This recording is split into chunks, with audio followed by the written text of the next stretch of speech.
नमस्कार, आप देख रहे हैं प्रदेश का नंबर 1 और सबसे भरोसेमंद news channel India news Haryana. मैं हूं आपके साथ पराग गुप्ता। आपका अपना news channel India news Haryana आज एक बार फिर से लेकर आया है इंडिया न्यूज ओपीडी।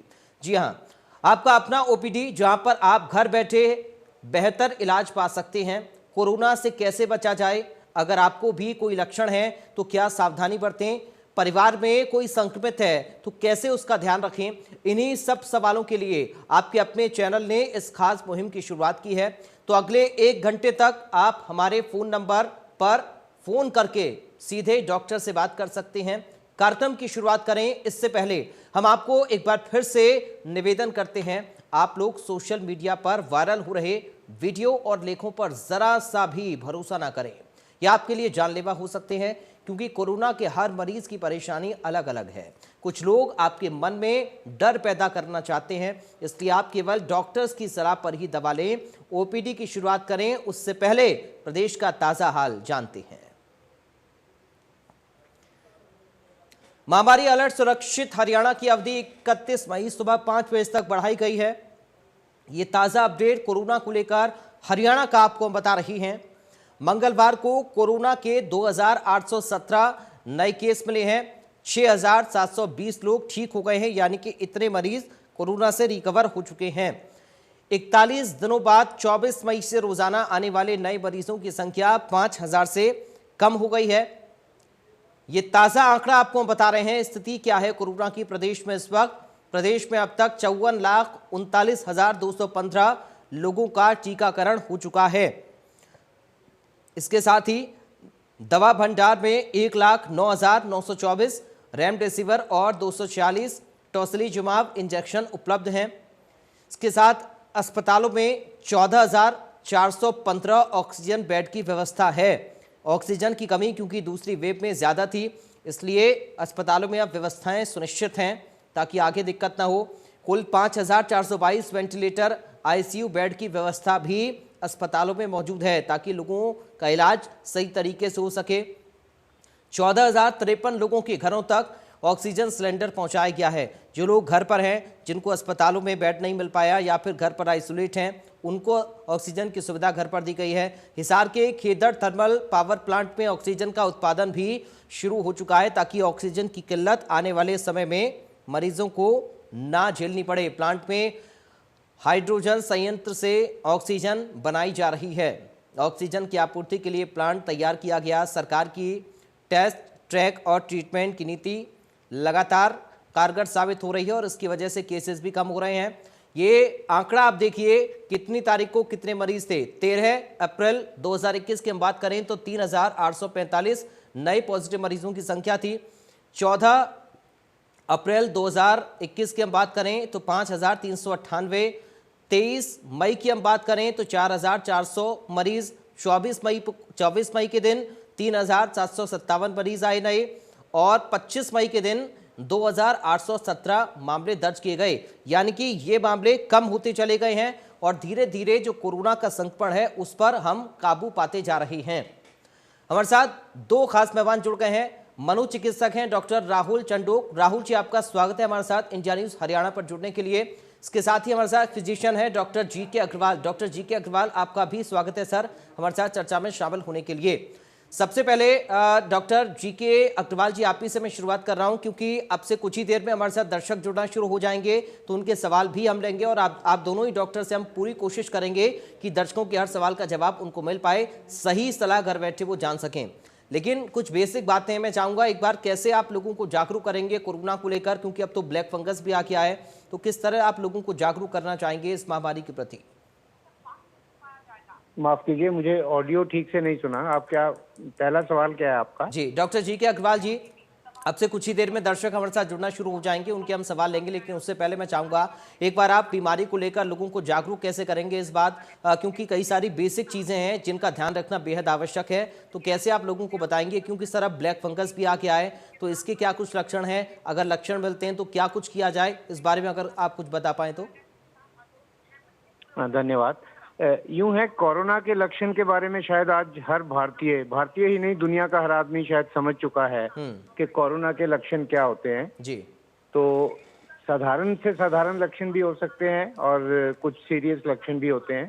साधारण लक्षण जैसे आप जानते हैं, बुखार सबसे कॉमन लक्षण है और बुखार के साथ बदन में दर्द होना, बदन में बहुत ज़्यादा कमज़ोरी होना, यहाँ तक कमज़ोरी कि कुछ पेशेंट ऐसे कहते हैं कि मैं बेड से उठकर बाथरूम तक भी नहीं जा सकता। जी। तो इस ढंग की कमज़ोरी अगर है, बिना किसी और वजह के, बुखार है या शरीर में दर्द है, उसके अलावा खांसी हो सकती है, सांस में दिक्कत हो सकती है, स्वाद का बदल जाना या स्वाद चीज़ों का महसूस ना होना, और इसी तरह स्मेल का महसूस ना होना या स्मेल एबनॉर्मल ढंग से आना, ये सारे लक्षण कोरोना के साधारण लक्षण हैं। इसके जी। अलावा दिमाग पे भी लक्षण हो सकते हैं। तो ये लक्षण लगभग हर भारतीय, हर आदमी जानता है। अभी जो हमारा जो नई इसमें चीज़ आई है वो ब्लैक फंगस आई है, जी। और ब्लैक फंगस के मैं लक्षण शायद लोग नहीं जानते, वो थोड़े से बताऊंगा। जी। पहली बात तो ये है कि ब्लैक फंगस एक कम्युनिकेबल डिजीज डॉक्टर नहीं जी है। के जिस अग्रवाल तरह जी, मैं आपको कोरोना, माफी के साथ यहाँ पर रोक रहा हूँ। ब्लैक फंगस का हम जिक्र करेंगे। एक दर्शक हमारे साथ जुड़ गए, उनका एक सवाल हम ले लेते हैं। सुधीर हमारे साथ हैं। सुधीर जी, आप अपना सवाल करिए। नमस्कार डॉक्टर साहब। जी, सुधीर जी सवाल करिए, आपकी आवाज आ रही है। सर मेरे को डॉक्टर साहब से ये पूछना था कि मेरे को ना खांसी टाइप सी हल्की हल्की काफी दिन से 2-3 साल से कभी कभी होती है। हेलो जी, आपकी आवाज आ रही है सुधीर जी, सवाल पूरा करिए अपना। सर, तो उसके बारे में पूछना डॉक्टर साहब से। 2-3 साल से हल्की हल्की खांसी आती रहती है। डॉक्टर अग्रवाल जी, डॉक्टर जी के अग्रवाल, मैं चाहूंगा सर आप इसका जवाब दें। सुधीर जी को खांसी की दिक्कत बता रहे हैं, क्या उनको करना चाहिए? देखिए, अगर उन्हें बुखार हुआ है और उसके बाद खांसी हुई है, या कोरोना के काल में इवन गला खराब होना और खांसी होना बिना बुखार के भी अगर वो है, जी। तो मेरे हिसाब से कोरोना की जांच उनको आरटी-पीसीआर के द्वारा करवानी चाहिए।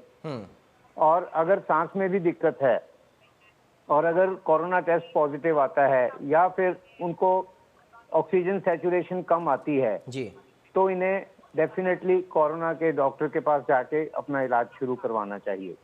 ठीक है सुधीर जी, शुक्रिया आप जुड़े हमारे साथ। ब्लैक फंगस को लेकर लगातार हम जिक्र कर रहे थे डॉक्टर जी के अग्रवाल, इस पर मैं आऊंगा आपके पास, लेकिन एक कमेंट मैं डॉक्टर राहुल से ले लूं। डॉक्टर राहुल, क्योंकि सीधा कोरोना मरीजों के दिमाग पर अटैक करता है, दिमाग में जब ये बीमारी भर जाती है तो ज़्यादा विचलित अंदर से मन होने लगता है। मैं चाहूँगा इस पर आप बताएं, कैसे लोग इस बीमारी को अपने दिमाग से दूर रखें। अगर किसी को कोरोना होता भी है तो इसको दिमाग पर लेने की आवश्यकता नहीं है, बल्कि परेशान ना हो, इसका सामना करें, इससे लड़ें। आप कैसे सब लोगों को जागरूक करेंगे इसको लेकर? हमें एक चीज समझनी होगी कि सरकार ने जितना भी प्रचार किया है, मीडिया ने कहा है कि इसमें 90 से 95% लोग ठीक हो जाते हैं और ज्यादातर वो माइल्ड सिम्टम्स रहते हैं जी। पर जो पब्लिक के मन में इस वक्त भय है वो सारा का सारा सीवियर केसेस के बारे में ही है। वो इस बात पे ध्यान नहीं देती है कि ज्यादातर केसेस में आम खांसी जुकाम के जितने ही सिम्टम्स होते हैं जी। और वो ज्यादातर आम उपचार के द्वारा ही ठीक भी हो जाते हैं। घर पे रहते हुए बस उनको इतना जरूर ध्यान रखना होता है कि वो आइसोलेशन में रहें, ताकि वो अपने परिवार के दूसरे लोगों के संपर्क में ना रहें और उनसे अपने परिवार के दूसरे लोगों में कोरोना बीमारी ना फैले जी। पर क्योंकि वो जो ज्यादा सीवियर केसेस हैं या जो जिन लोगों की मृत्यु हो रही है या जो कई बार विजुअल्स मीडिया में आते हैं, उन्हें देख देख के परेशान होते रहते हैं और उस वजह से उनका डर बढ़ता रहता है। कई बार ये देखा गया है कि किसी की रिपोर्ट पॉजिटिव आ गई और उसे पैनिक अटैक हो गया।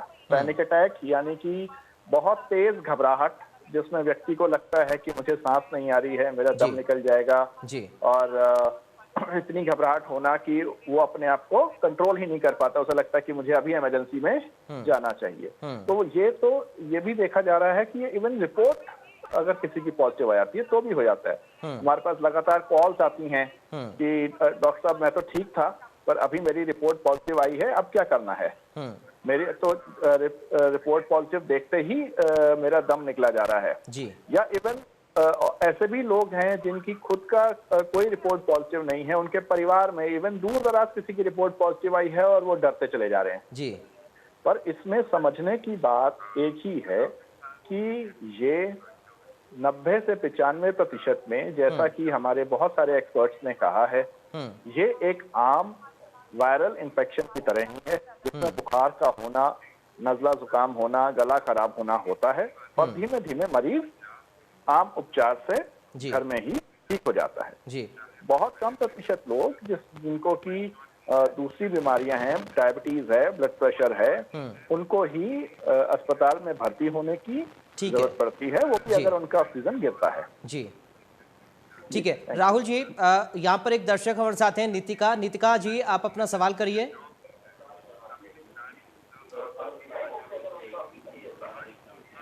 हेलो नितिका जी। हेलो नितिका जी, आप सुन पा रहे हैं मुझे?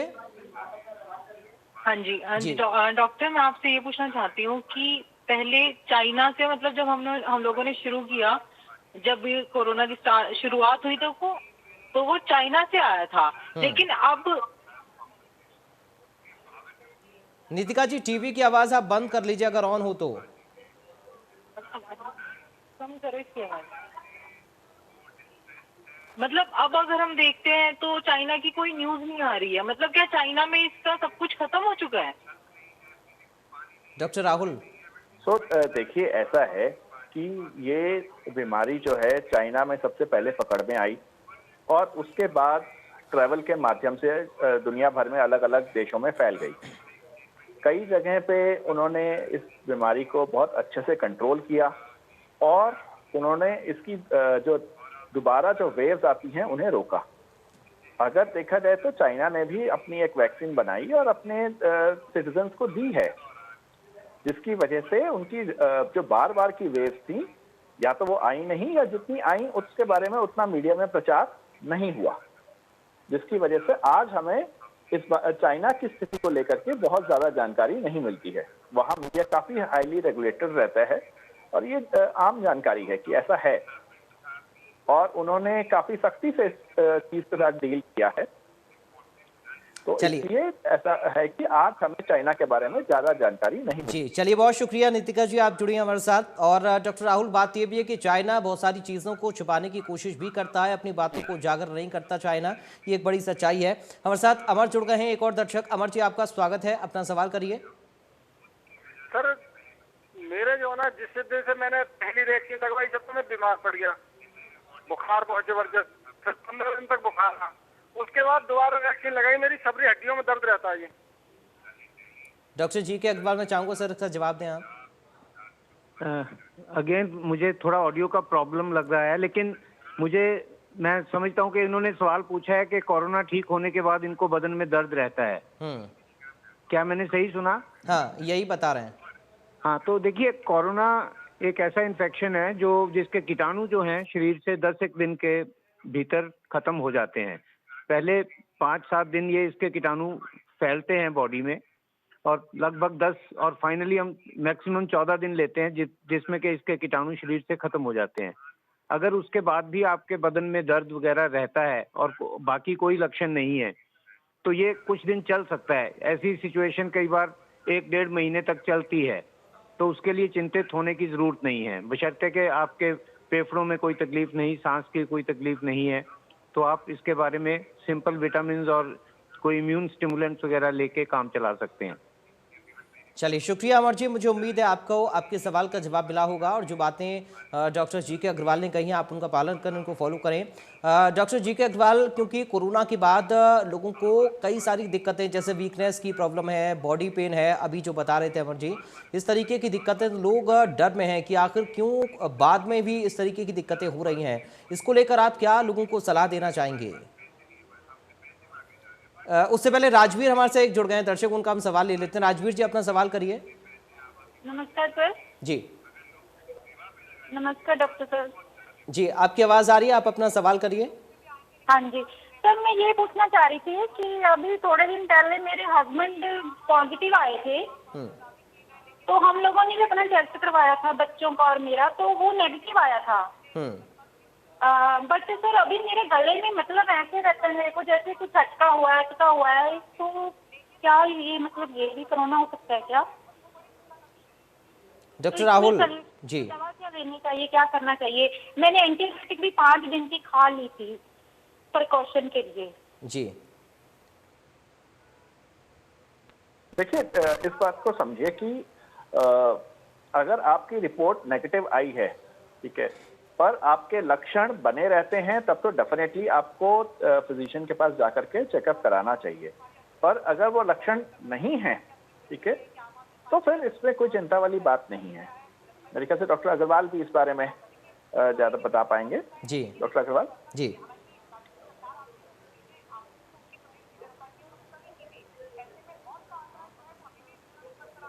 जी के अग्रवाल जी, सारा कुछ इस बात जी पे डिपेंड करता है कि लक्षण बने हुए हैं या जी। लक्षण नहीं है। हाँ अगर नेगेटिव रिपोर्ट में के बाद भी लक्षण बने हुए हैं या हालत बिगड़ रही है, तो मेरे ख्याल से आपको बिल्कुल भी इंतजार नहीं करना चाहिए और हर हालत में फिजिशियन से कांटेक्ट करके या अस्पताल जा करके अपने इलाज को चालू करवाना चाहिए। अगर लक्षण नहीं है फिर अलग बात है। चलिए, बहुत शुक्रिया जुड़ने के लिए, क्योंकि कई बार इसी तरीके की दिक्कतें लोगों के साथ रहती हैं जी के अग्रवाल जी, कि रिपोर्ट नेगेटिव आती है लेकिन उसके बावजूद भी लक्षण होते हैं, तो लोग समझ नहीं पाते कि आखिर हम करें तो करें क्या। तो कैसे लोग इस समस्या से निकलें बाहर, और क्या कुछ सलाह आप देंगे इस समस्या को लेकर लोगों को? अगर नेगेटिव रिपोर्ट है, लक्षण आ रहे हैं, तो क्या लोगों को करना चाहिए?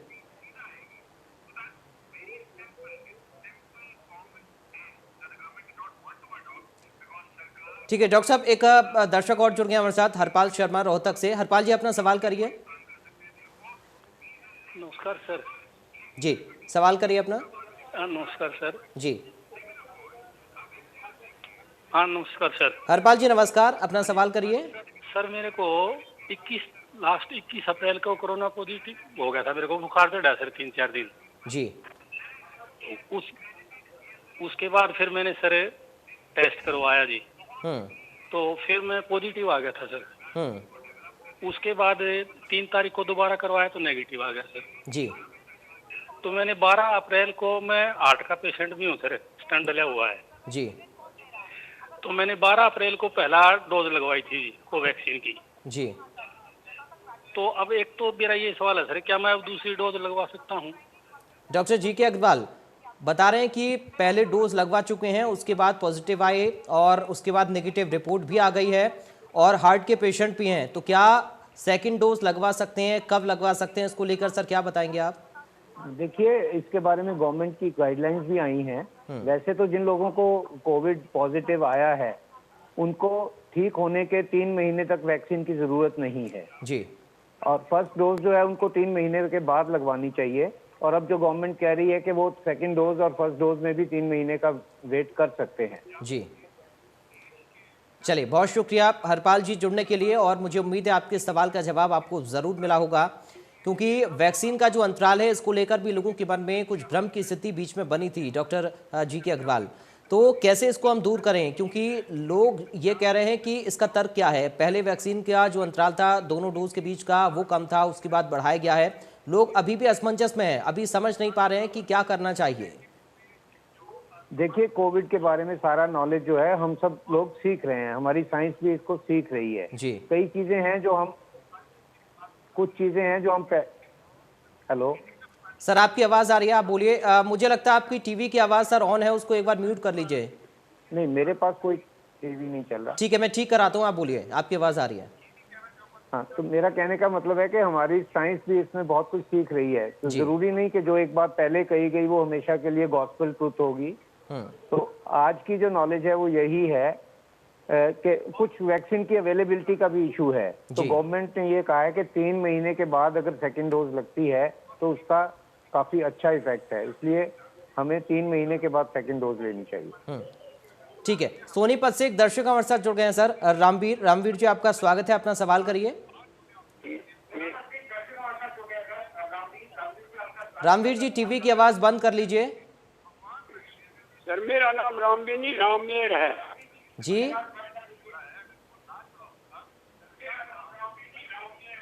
राममेर जी। सर टीवी की आवाज बंद कर लीजिए, उसके बाद आप बोलिए। सर मैं 2004 का 18 साल पुराना थ्रोट कैंसर का पेशेंट हूँ जी। और उसके बाद मेरे को 2016 में लंग्स कैंसर हो गया था, आधा लंग निकाल रखा है लेफ्ट साइड का। तो 2019 में फिर मेरे को हो गया इसमें ट्रैकिया वाल में कैंसर है जी।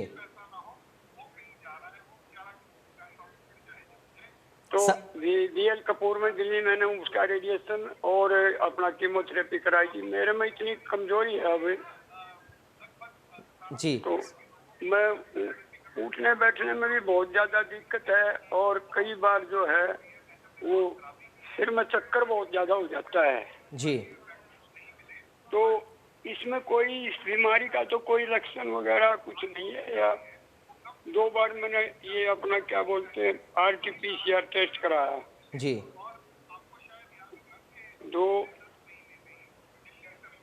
टेस्ट की रिपोर्ट क्या आई सर आपकी? जी टेस्ट की रिपोर्ट क्या आई? जो RT-PCR का टेस्ट आपने करवाया उसकी रिपोर्ट क्या आई? वो 1 महीना पहले कराई थी सर, 1 न 20 दिन हुए, 1 महीना वो नेगेटिव आई थी जी। तो आप क्या पूछना चाहते हैं? आपका सवाल क्या है? क्या ये कोरोना के लक्षण तो नहीं है या वैक्सीन को लेकर कोई आपका सवाल है? वैक्सीन मैंने एक वैक्सीन मैंने लगवा ली 1 महीना पहले। जी, ठीक है। यानी आप ये सोच रहे हैं कि कहीं आपके अंदर कोरोना के लक्षण तो नहीं है। मैं चाहूंगा डॉक्टर GK अग्रवाल, अगर आप समझ पाए हो तो जवाब दें। जो मैं समझ पाया हूँ वो ये बात है कि इनको पहले कैंसर है जी। और वो शायद सेकेंडरीज भी इनको हैं, कहीं एक जगह से दूसरी जगह सेकेंडरीज गई हैं और ये प्रोसेस चलने की वजह से इनको कमजोरी है जी। जैसे कि कोरोना 2 बार इनका नेगेटिव आया है तो शायद ये सिम्टम्स उनके कोरोना से संबंधित नहीं है और शायद वैक्सीन से भी इसका कोई रिलेशन नहीं। ये इनको अपनी जांच कैंसर के डॉक्टर से ही आगे करवानी चाहिए। ठीक है सर, कैंसर के डॉक्टर से ही आप संपर्क करें जिनका आपका इलाज चल रहा है। और अगर आपकी RT-PCR आप बता रहे हैं 2 बार आप करा चुके हैं, नेगेटिव है, तो आप घबराएं नहीं। जो आपकी डॉक्टर हैं कैंसर से, जहां पर आपका इलाज चल रहा है, वहां से आप संपर्क करें और स्वस्थ रहें, हम उम्मीद करते हैं। डॉक्टर GK अग्रवाल, मानसिक तौर पर लोगों को स्ट्रांग बनना पड़ेगा अगर इस वायरस से लड़ना है, ये एक बड़ी सच्चाई है। माफ कीजिए, डॉक्टर राहुल से मेरा ये सवाल था। जी डॉक्टर राहुल, मानसिक तौर पर मेंटली स्ट्रांग लोगों को होना पड़ेगा अगर कोरोना से लड़ना है, तो मेंटली स्ट्रांग होना बेहद जरूरी है। जी बिल्कुल। देखिए, ऐसा है कि जब भी कोई महामारी फैलती है या कोई भी आपदा आती है तो तनाव बढ़ता है जी। ठीक है, डर फैलना शुरू हो जाता है, लोगों के मन में भांति भांति के विचार रहते हैं जिसकी वजह से घबराहट, परेशानी और नींद ना आना या इवन जिनके घरों में कोई इंसिडेंसेस हो जाते हैं या डेथ हो जाती है उनके साथ डिप्रेशन, ये चीजें जुड़ जाती हैं। तो ऐसे में हमें अपने आप को मानसिक तौर पे बहुत मजबूत रखने की जरूरत रहती है। हमें अपना ख्याल रखना होता है। हमें जिन चीजों से नेगेटिविटी आती है हम उनसे बचें। हम इस बात पे ध्यान दें कि अगर हम इस अपने चारों तरफ जो नेगेटिविटी फैली है उससे डील नहीं कर पा रहे हैं तो उसका एक्सपोजर कम करें कम से कम। बिल्कुल। पलवल से अरुण जुड़ गए हमारे साथ, एक दर्शक। अरुण जी, आपका स्वागत है, अपना सवाल करिए आप। Thank you sir. सर मैं ये पूछना चाहता हूँ डॉक्टर साहब से कि मेरी माता जी हैं, उनकी उम्र 64 साल है, तो उनको अर्थराइटिस की प्रॉब्लम है, क्या वो ये कोविशील्ड की डोज ले सकते हैं? Doctor GK Agarwal.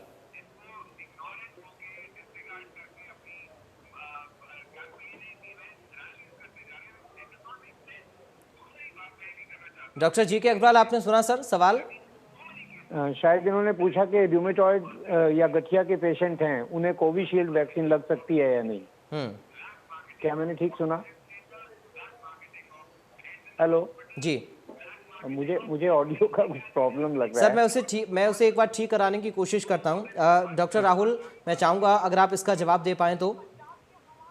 इस बात को समझिए कि कोविशील्ड वैक्सीन या कोरोना की कोई भी वैक्सीन कोई भी व्यक्ति ले सकता है। अगर उसे फिर भी यह संशय रहता है तो जहां उसका इलाज चल रहा है उन डॉक्टर साहब से संपर्क करें। जैसे मैं साइकेट्रिस्ट हूं तो बहुत सारे मेरे मरीज जिनका मेरे पास इलाज चल रहा है वो मुझे मैसेज के द्वारा या फोन कॉल के द्वारा इस बारे में जानकारी लेने के लिए संपर्क करते रहते हैं कि क्या हम वैक्सीन ले सकते हैं, क्या वैक्सीन के बाद दवाई खा सकते हैं। तो एज सच अगर देखा जाए तो ज्यादातर लोगों में वैक्सीन लेने में कोई समस्या नहीं है। जिन लोगों में कुछ खास प्रकार की दवाइयां चलती हैं उन्हीं में ज्यादा समस्या है। पर इस बात के लिए बेस्ट यही होता है कि जो आपके फिजिशियन इलाज कर रहे हैं आप उनसे संपर्क करके और इस बात के लिए तसल्ली करें। बिल्कुल, ये अच्छी बात आपने कही है, क्योंकि अगर आपका कोई इलाज चल रहा है, आपकी कोई दवाइयाँ चल रही हैं, तो जाहिर तौर पर जहाँ से जिस डॉक्टर का आपका इलाज चल रहा है उनसे आप ज़रूर सलाह लें, ये बेहद ज़रूरी डॉक्टर राहुल हो जाता है। मानसिक तौर पर भी स्ट्रॉन्ग रहने की आवश्यकता है, शारीरिक तौर पर भी लोग स्वस्थ रहें, इसको लेकर कई सारी चीज़ें हैं, चाहे हम व्यायाम की बात करें या फिर अपने खाने पीने की बात करें। सबसे ज़्यादा ज़रूरी है डॉक्टर राहुल अपनी डाइट अच्छी रखनी चाहिए, या फिर योगा करते रहें, एक्सरसाइज करते रहें, मानसिक तौर पर खुद को तनाव को खुद से दूर रखें, ये बेहद ज़रूरी इसमें रहता है। पलवल से पवन हमारे साथ जुड़ गए एक दर्शक। पवन जी, आपका स्वागत है, अपना सवाल करिए। मैंने वैक्सीन लगवाई थी 22 को, उसके बाद मेरे को भूख नहीं लग रही है बिल्कुल भी। अब भी मेरे को 24 आवर्स हो गए, मतलब एक टाइम ही खाना खाया जा रहा है। भूख लगने की दिक्कत है। डॉक्टर जीके अग्रवाल जी, आप हैं हमारे साथ? अगेन वही प्रॉब्लम है। अब मेरा ऑडियो ठीक हुआ है, इसके बाद या तो आप मुझे बता दीजिए क्या जी। डॉक्टर जीके अग्रवाल जी, दरअसल 22 तारीख को वैक्सीन लगवाई थी पवन जी ने, और उनको अब कह रहे हैं कि भूख नहीं लग रही है, एक टाइम ही मुश्किल से अच्छे से खाना खा पाते हैं, भूख की दिक्कत है, ऐसा क्यों हो रहा है? इनको बुखार वगैरह तो नहीं हुआ वैक्सीन के बाद? पवन जी, बुखार है आपको? सर जी बुखार हुआ था मेरे को, मैंने टैबलेट ले ली थी, उसके बाद अब तो बिल्कुल ठीक हूँ। जी, बुखार था लेकिन अब ठीक है दवा खाने के बाद? देखिए, ये भी वैक्सीन के बाद ये कॉमन चीज़ है। बहुत सी वैक्सीन हैं जिनके बाद बुखार हो जाता है। उसी तरह कोरोना में भी कुछ दिन के लिए बुखार हो सकता है। तो कुछ तो बुखार की वजह से और कुछ ये समझ लीजिए कि दवाइयों की वजह से। तो इन दोनों बातों से कई बार आदमी की भूख मर जाती है। तो ये जल्दी ठीक हो जाएगी। इसके लिए कोई विटामिन वगैरह ले सकते हैं और अपना बाकी रूटीन अपना जारी रखें और ये ठीक हो जाएगी जल्दी। इसके लिए कोई स्पेशल दवा की जरूरत नहीं है। ठीक है पवन जी, मैं चाहूंगा आप हमारे साथ बने रहें। राहुल जी, आप भी थोड़ा पवन जी को बताएं, मानसिक तौर पर तनाव को दूर करने की आवश्यकता है, कैसे करें वो? देखिए, सबसे पहले ये समझने की जरूरत है कि ठीक है, अगर आपको भूख कम लग रही है, क्या आप एडिक्वेट पानी पी रहे हैं, क्या आपका पाचन ठीक है, क्या आपका पेट साफ होता है। तो बेसिक चीजों पे अगर ध्यान देंगे तो उससे जल्दी निवारण होगा। दूसरी बात, जैसे डॉक्टर अग्रवाल ने बताया कि कुछ प्रतिशत लोगों में वैक्सीन लगने के बाद कुछ दिक्कतें आती हैं, ये भी ऐसा लगता है कि उसमें से एक है। इसलिए इस बात से बहुत ज्यादा घबराएं नहीं कि भूख नहीं लग रही है। जो आपको अच्छा है फिलहाल उसको खाने की कोशिश करें। कई बार जब लोगों को भूख की बड़ी समस्या आती है तो मैं उनको राय देता हूं कि अगर आपको शुगर नहीं है या आपको ब्लड प्रेशर नहीं है तो जो आपको खाने में पसंद हो उससे खाने की शुरुआत करें। ठीक है, आपको आइसक्रीम पसंद है, आप आइसक्रीम खा सकते हैं। आपको जो चीज पसंद हो उसे लीजिए और धीमे धीमे आप देखेंगे कि आपकी भूख खुलने लगेगी। चलिए, बहुत शुक्रिया पवन जी, आप जुड़े और मुझे उम्मीद है आपके सवाल का जवाब आपको जरूर मिला होगा दोनों ही डॉक्टर से। एक और दर्शक हमारे साथ जुड़ गए हैं, जगदीश हमारे साथ हैं। जगदीश, आपका स्वागत है, अपना सवाल करिए। सर मैंने इस महीने की 10 तारीख को जी अपना कोविड टेस्ट कराया था तो वो पॉजिटिव आया था जी। तो उसके बाद मैंने अपने सारे मतलब दोनों बच्चों का और वाइफ का भी कोविड टेस्ट कराया, बट उनकी रिपोर्ट जो है नेगेटिव आई थी। बट फिर भी जो फिजिशियन से मैं इलाज करा रहा था उन्होंने बोला कि आप प्रिकॉशनरी तौर पे अपने बच्चों को और वाइफ को भी एजिथ्रोमाइसिन खिला दीजिए जी। तो वो मैंने 5 दिन उनको खिलवा दी। इसी बीच मेरे बच्चों दोनों को फीवर आया, वो ठीक हो गए हैं, तो उनमें हल्की खांसी है। बट मेरी वाइफ का जो गले में दर्द है या गले में खराश है वो ठीक नहीं हो रही। तकरीबन इस चीज को 15 या 16 दिन हो गए हैं। रिपोर्ट अभी दोबारा से आपने टेस्ट करवाया, रिपोर्ट आई है कोई? नहीं, वो लास्ट टेस्ट 11 मई को ही मैंने कराया था। उसके बाद 15-16 मैंने अपना नहीं कराया अभी तक जी, ना ही बच्चों का दोबारा कराया जी। ठीक है, वाइफ को दिक्कत है। डॉक्टर GK अग्रवाल, कोरोना हुआ था पूरी फैमिली को, अभी बता रहे हैं कि वाइफ को गले में दिक्कत हो रही है, वो ठीक नहीं हो पा रही है। नहीं, वाइफ का कोविड टेस्ट पॉजिटिव था क्या?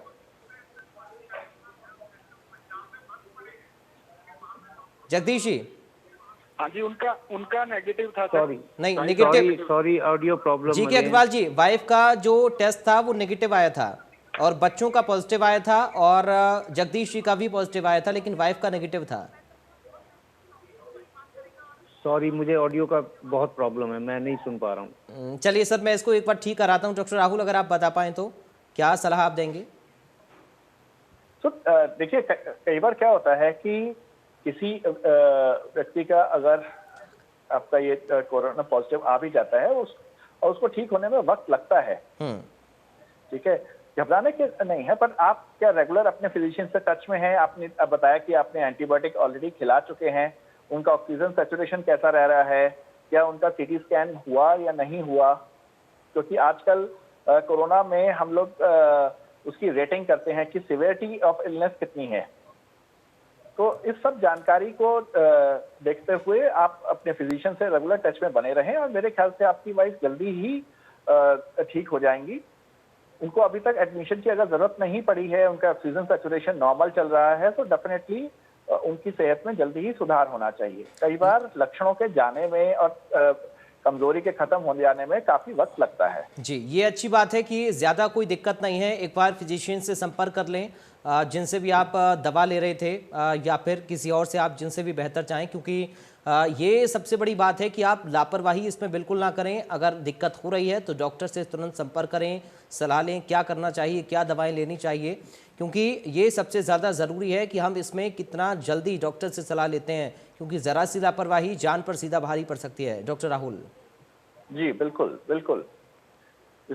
और हाँ, ये एक और बात मैं कहना चाहूंगा कि अगर आपको पहले से कुछ दवाएं चल रही हैं, कई बार मरीजों को थायराइड की चल रही होती है या हाइपरटेंशन है या डायबिटीज है या इवन साइकेट्री की दवाएं, वो जब तक आपके फिजिशियन उन्हें रोकने के लिए या डोज में चेंज करने के लिए ना कहें, प्लीज उन्हें डिस्टर्ब ना करें, उन्हें लें। मेरे पास अक्सर मेरे मरीजों के ये सवाल आते हैं कि हमें कोरोना पॉजिटिव हम हो गए हैं, हम अभी आइसोलेटेड हैं, हम अपनी साइकेट्री की दवाइयों का क्या करें? तो इस बात को समझना बहुत जरूरी है कि दवाइयां नहीं रोकी जानी चाहिए। हाँ, अगर आपका ऑक्सीजन सैचुरेशन डिप करता है तो आप अपने फिजिशियन की सलाह लें और वो जैसी सलाह दें, अगर वो बंद करने के लिए कहें तो अपने साइकेट्रिस्ट से सलाह करके उन्हें बंद करें, अदरवाइज जरूर चलाएं। जब तक आपके ऑक्सीजन सैचुरेशन लेवल पे कोई फर्क नहीं पड़ रहा है, तब तक अपनी रूटीन दवाएं चालू रखें। ठीक है, फरीदाबाद से राम प्रसाद जुड़ गए एक दर्शक हमारे साथ। राम प्रसाद जी, आपका स्वागत है, अपना सवाल करिए। सर, मेरी एज है 58 जी साल की। मेरे को दोनों वैक्सीन लग चुकी हैं जी। मेरे 2 बेटे हैं, 2 बहुएं हैं, वो 18+ हैं। उनको वैक्सीन नहीं लग पा रही है यहाँ गाँव में जी। सवाल क्या है? डेली जाते हैं वैक्सीन सेंटर पे, डेली जाते हैं, डेली वहाँ से वापसी आ जाते हैं कि जी वैक्सीन नहीं है, वैक्सीन नहीं है। जी, वैक्सीन की दिक्कत आपको आ रही है आपके बच्चों के लिए। मैं उम्मीद करता हूं कि आप संपर्क लगातार अपने सेंटर पर करते रहें, जहां पर भी आसपास सेंटर है, क्योंकि अब तो जाकर भी आप वैक्सीन लगवा सकते हैं। पहले से कोविन पर आपको रजिस्टर करने की ज़रूरत नहीं है, आवश्यकता नहीं है।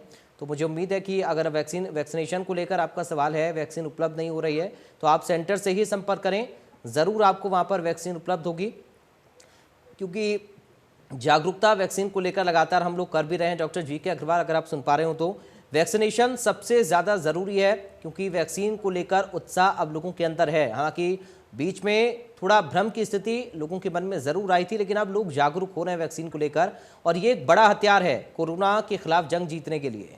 डॉक्टर अग्रवाल, बिल्कुल सही कहा आपने, क्योंकि इनफैक्ट ये बड़ा हथियार नहीं, अभी तक हमारे पास सही यही हथियार है जी। बाकी तो बीमार होने के बाद हम कोशिश करते ही हैं मरीज को ठीक करने की, या जितना भी इलाज कर सकते हैं, और वैक्सीन ही एक सही चीज है जिससे हम आगे इसको फैलने से रोक सकते हैं। जो लॉकडाउन हैं वो तो हमारा एक टेम्परेरी मेजर है, ताकि हम एकदम से उसको बढ़ने से रोक पाएं जी। असल में तो ये वैक्सीन जब तक नहीं सबको लगती, तब तक हम इसको आगे बढ़ने से नहीं कंट्रोल कर पाएंगे। ठीक है, यमुनानगर से हरीश हमारे साथ जुड़ गए हैं। हरीश जी, आपका स्वागत है, सवाल करिए अपना। सर, मैंने पिछले लॉकडाउन में ना मेरी मिसेज का स्टंट पड़े थे।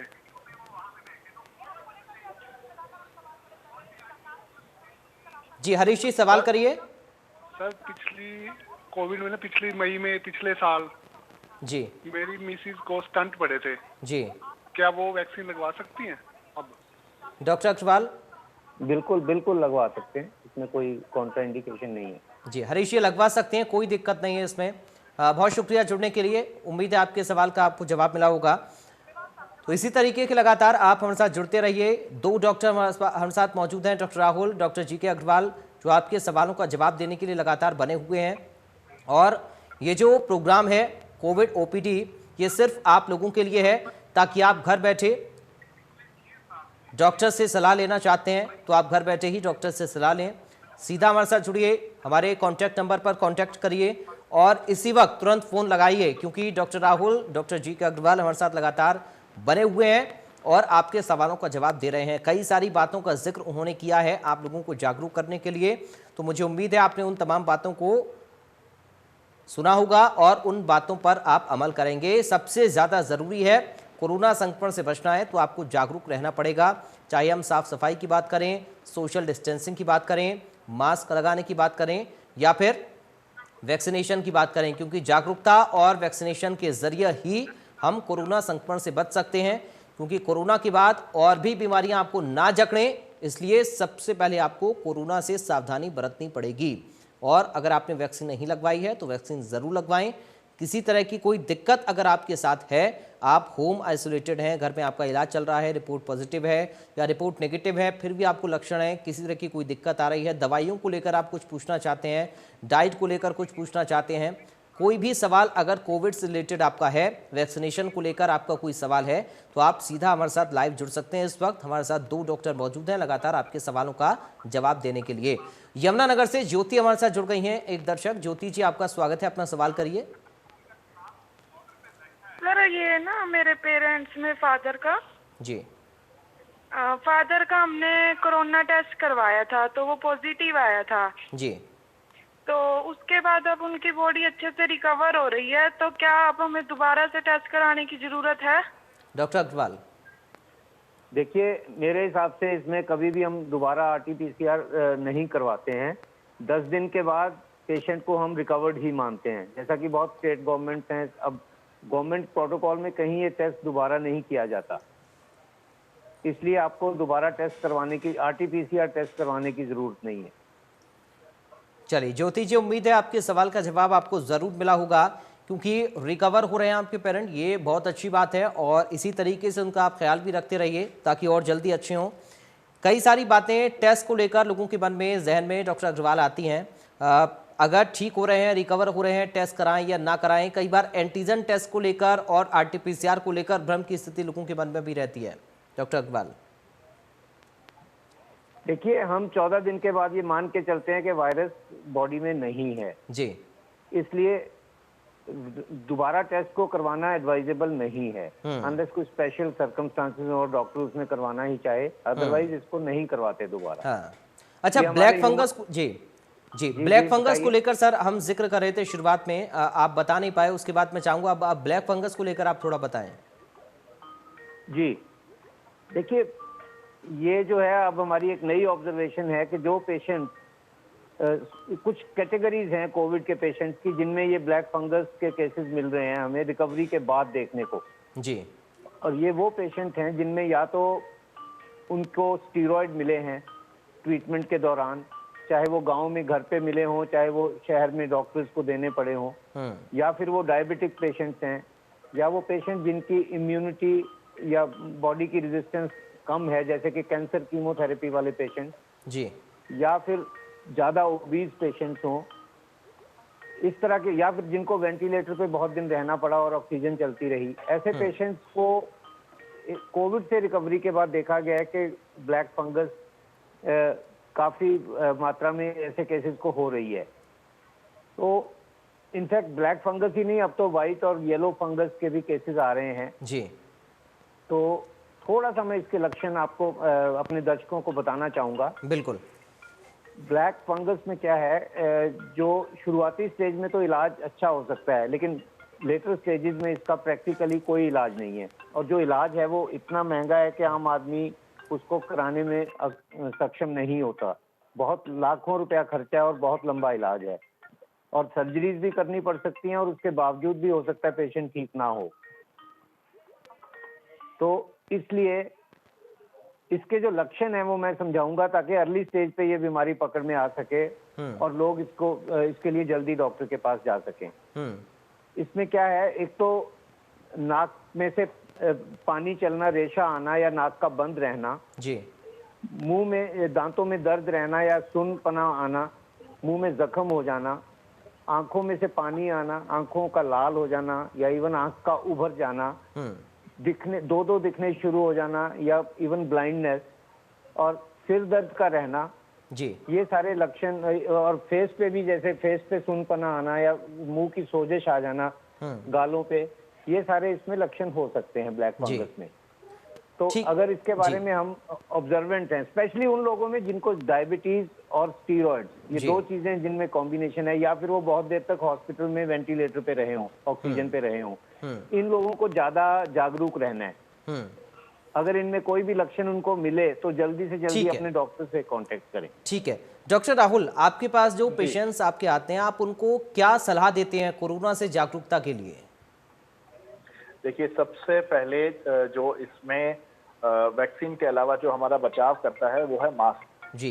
पिछले साल जैसे अगर हम देखें तो हमें जो नियम दिए गए, मास्क पहनना, हाथों को बार बार साफ करना और 2 गज की दूरी बनाए रखना, और बहुत सैनिटाइजेशन हुआ।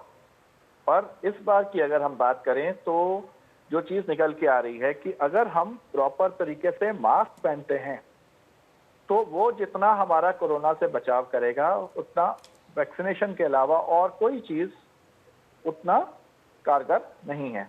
हमें ये समझना ही होगा कि जब भी हम घर से निकलें हमें मास्क पहनना है, और वो मास्क अगर हो सके तो N95 हो, अगर नहीं हो सके तो भी वो ऐसा हो जो कि हमारे चेहरे पे पूरी तरह फिट होता हो, यानी कि हवा के अंदर और बाहर आने की जगह ना हो।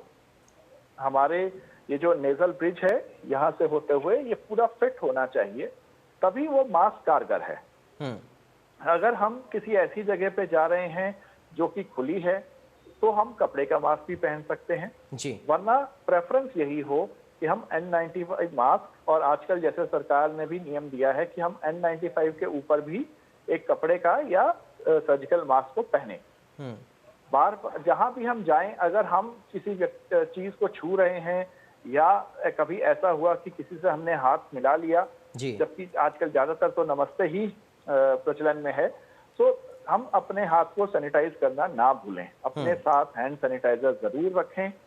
और जहां तक हो सके, जहां भी आप कभी लाइन में लग रहे हैं या सामान खरीदने के लिए कभी गए हैं, तो हम हमेशा जहां तक हो सके 2 गज की दूरी बना के रखें। आपको नहीं पता कि सामने वाले को कब छींक आ जाए। सामने हमारे यहाँ तो ये भी प्रचलन है कि बहुत सारे लोग अभी भी तंबाकू खाते हैं और उसकी पीक थूकते हैं। ये प्रचलन अभी भी पूरी तरह से गया नहीं है। सो अपनी जो सेफ्टी है वो हमारे ही हाथ में है। अगर हम इस चीज को मानेंगे कि दूसरों को टोकने की जगह अपनी सेफ्टी पे ध्यान देना ज्यादा कारगर सिद्ध होगा, तो ही हम इससे ज्यादा अच्छे से बच पाएंगे। ठीक है, एक दर्शक हमारे साथ जुड़ गए हैं डॉक्टर साहब, श्याम है हमारे साथ। श्याम जी, आपका स्वागत है, सवाल करिए अपना। जी नमस्कार जी। ऐसे है जी, हमारे रिलेटिव को 15 दिन हो गए कोविड हुआ था जी, लेकिन अब ठीक है, लेकिन थोड़ा उठते हैं चक्कर आ जाता है, फिर बैठ जाते हैं तो ठीक रहता है। तो ऐसे में हमें क्या करना चाहिए डॉक्टर साहब? डॉक्टर अग्रवाल, ये कमजोरी, अगर उनका कोविड के बाकी लक्षण सब ठीक हो चुके तो ये कमजोरी अच्छी तरह खाने पीने से, प्रॉपर मात्रा में फूड लेने से, प्रॉपर मात्रा में लिक्विड लेने से ठीक हो जाएगी। पानी की या लिक्विड की कमी से भी ऐसा हो सकता है। और एक बात ये भी होती है कि जो आदमी 10-15 दिन बेड पे लेटा रहता है तो उसको जब उसके बाद वो एक्टिव होता है तो उठने के वक्त इस तरह चक्कर आने लगते हैं, ये ऑर्थोस्टैटिक हाइपोटेंशन बोलते हैं। तो ये चीज़ भी जैसे जैसे वो एक्टिविटी शुरू करेंगे ये ठीक हो जाएगी। वो अपना बीपी भी एक बार चेक करवा लें तो अच्छा है। चलिए श्याम जी, शुक्रिया। उम्मीद है आपके सवाल का जवाब आपको जरूर मिला होगा। डॉक्टर अग्रवाल, बहुत जल्दी से फाइनल में एक कमेंट आप दोनों से चाहूंगा। डॉक्टर अग्रवाल, आगे मरीजों में क्या और ज्यादा दिक्कतें हो सकती हैं अगर एक बार कोरोना हो गया? ये सवाल लोगों की जहन में जरूर आता है कि अगर एक बार कोरोना हो गया तो आपको आगे भी बीमारियों का सामना करना पड़ेगा, क्या ऐसा है? देखिए, अभी तक हमें इसके लॉन्ग टर्म दुष्प्रभाव ज्यादा पता नहीं है कोरोना के जी, लेकिन जिन लोगों को कोरोना हुआ है और फेफड़ों में बहुत सीवियर निमोनिया था जिनको जी, उनको बाद में कई बार फाइब्रोसिस हो जाता है लंग्स में, जिससे कि उनको परमानेंट डिसेबिलिटी हो सकती है, यानी कि उनको थोड़ा बहुत काम करने पे भी सांस चढ़ना शुरू हो जाएगा फिर जी। तो ये एक दिक्कत लॉन्ग टर्म जो हमें मालूम है इसके बारे में, बाकी अभी हमें टाइम से पता लगेगा। ठीक है डॉक्टर राहुल, बहुत जल्दी से आपका एक फाइनल कमेंट जागरूकता संदेश में चाहूंगा आप एक लोगों को दें।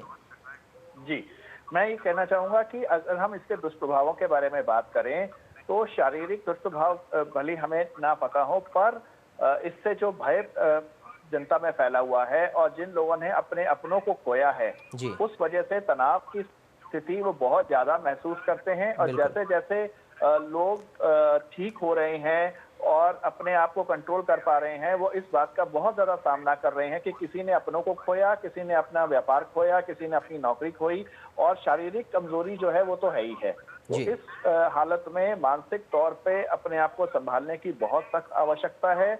और अगर आपको लगता है कि आपको नींद नहीं आती है, घबराहट बेचैनी रहती है या उदासी मन में छाने लगी है, अगर आपका कोई नियर वन चले गए हैं तो जरूर डॉक्टर को संपर्क करें जी। इस बात से निश्चिंत रहें कि ये चीजों का इलाज संभव है और इसमें आपकी मदद की जा सकती है। चलिए, बहुत शुक्रिया डॉक्टर राहुल चंडोक आपका, साथ ही डॉक्टर जीके अग्रवाल जी आपका बहुत शुक्रिया। आप इंडिया न्यूज़ के कोरोना कोविड ओपीडी में जुड़े और आपने लोगों के सवालों का जवाब दिया। मुझे उम्मीद है दोनों ही डॉक्टर्स ने जो बातें कही आपने बड़े ध्यान और गौर से सुनी होंगी, उन पर आप अमल करें, सावधान रहें, संक्रमण से सुरक्षित रहें, अपना ध्यान रखें और स्वस्थ रहें। फिलहाल के लिए मुझे दीजिए इजाज़त, आप बने रहिए।